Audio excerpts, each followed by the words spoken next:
Ex-girlfriend ni Paolo Avellino na si LJ Reyes, pinalo na si Kim Chiu. Narito ang buong detalye.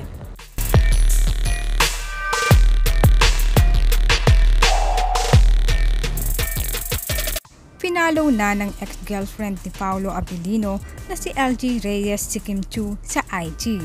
Ito ang napansin ng mga netizens sa IG ni LJ na nakafollow na siya kay Kim Chiu. Nakalove team ng kanyang ex-boyfriend na si Paolo Avellino. Si LJ at Paolo ay dating magkasintahan at nagkaroon sila ng isang anak na si Aki. Noong nagpunta ng California sina Paolo at Kim para sa Asap Natin To, ay binisita ni Paolo ang kanyang anak na si Aki sa New York kasama si Kim Chiu at nagpunta kina LJ para sunduin si Aki.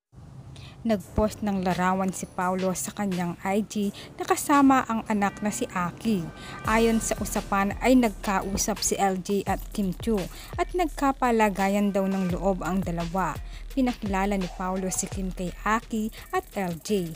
At pagkatapos nga nun ay nakita ng mga netizens na nakafollow na si LJ kay Kim Chiu.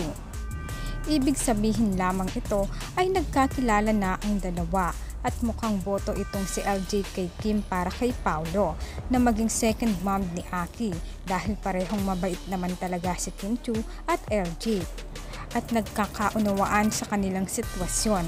Sa ngayon ay wala pang masyadong nilalabas na larawan dahil gusto pa rin ni Paolo at Kim na pribado ang kanilang relasyon.